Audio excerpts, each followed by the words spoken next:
Hello students. Today we are going to continue the chapter Control and Coordination. In previous video we already studied about the structure of neuron, its parts and its functions, and how nerve impulses are conducted through synapse and neuromuscular junction. Today's topic, in today's video we are going to cover these topics as types of nervous actions, reflex arc with the help of diagram, and schematic representation of the diagram of reflex arc. Next, let us discuss types of nervous actions. There are three types of nervous actions. First is voluntary action. Voluntary action is that action which is under conscious control of the brain. For example, picking a pen for writing. Next action is involuntary nervous action, which is not under the conscious control of the brain, that is without will, and for controlling and coordinating functioning of internal organs, these actions has been taken. For example, digestion of food, respiration, these actions are called as involuntary actions which are taken by the internal organs. Right? Now the third type of nervous action, which is very important students, that is reflex action. Actually, this is also the part of involuntary action. That means this is also a type of involuntary action, but how it is different from involuntary, as it is an automatic, mechanical and immediate response to a stimulus. Whenever we get the stimuli, then the receptors which are present in our skin or in our sense organs, as in eyes, nose or ears, they transfer the information to the central nervous system, and immediately we show the response or reaction towards those stimulus. That's why these are called as reflex actions, which are obviously not in the conscious control of the brain. That's why they are also considered as the involuntary actions. But you always have to understand the difference between reflex action and involuntary actions. Reflex actions may be of two types. One is cerebral reflexes and other is spinal reflexes. Most of the reflex actions are controlled by our spinal cord. That means most of the spinal reflexes has been taken in our body. Spinal reflexes are those which are controlled by the spinal cord, and cerebral reflexes are those reflex actions which are controlled by our brain. That means the sense organs or the receptors which are present nearby our brain, they give the information or transfer the nerve impulses directly to the brain, and then brain analyze that situation, and reflex action can be taken by the help of brain here in these cases. That means there are few cases in which cerebral reflexes takes place, but most of the actions are taken or controlled by the spinal cord. That's why we can say that most of the reflex actions are spinal reflexes, we can say. Now let us understand about reflex arc.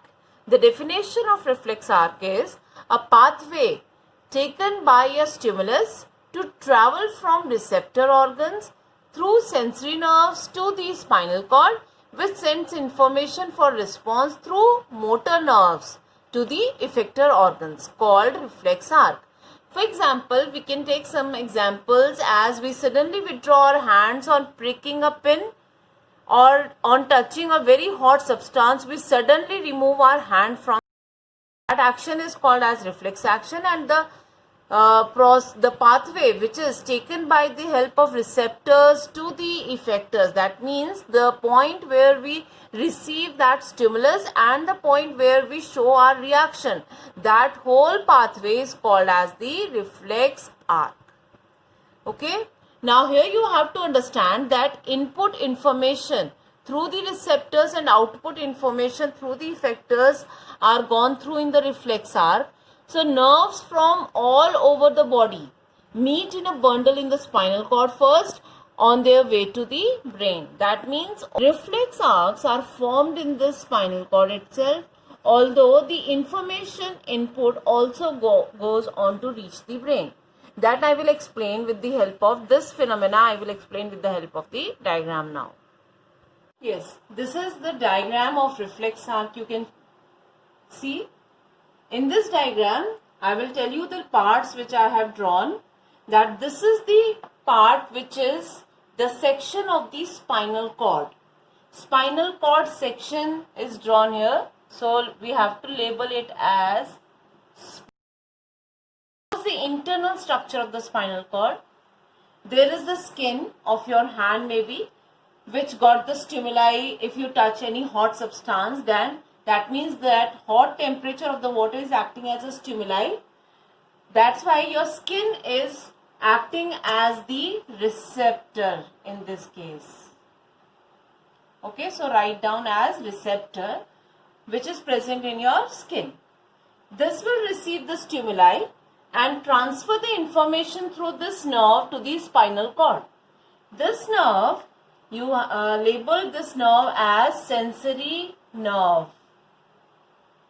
Sensory nerve, or we can say sensory neuron also you can write.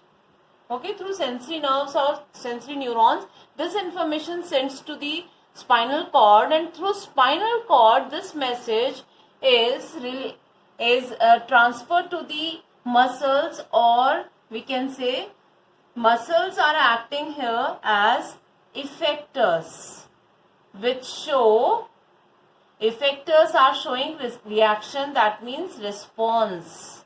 Response is shown by effectors. So this nerve is called as motor nerve or motor neuron you can write. Through motor nerve, this information is sent from the central nervous system, that is spinal cord here, to the effectors or to the muscles, so that muscles can contract or relax to perform the work or to perform the action. That's why muscles in this case are called as effectors. Okay. Now, there is a neuron or nerve which connects sensory nerve to the motor nerve. This nerve is called as relay neuron, which connects the sensory and motor neuron both. Relay neuron, or you can write it as connector neuron or connector nerve. Okay. Now spinal cord is there. Okay. In this way, from the receptors, starting from the receptors and then end towards the effectors, this whole is called as the reflex arc. This is known as reflex arc because it is not completing. It does not complete the full cycle. That means it is not started from one point and end there, that point only, but it ends on other point, and this will not make a full circle. That's why it is called as arc. Reflex arc, which is a sudden, automatic, immediate reaction shown by the help of spinal cord. Now you have to understand one important thing you have to note down in this, that all the actions, all the reflex actions which are controlled by the spinal cord, that message is relayed after that. All the actions details are relayed to the brain. Message, so you have to write here as message relayed finally to the brain.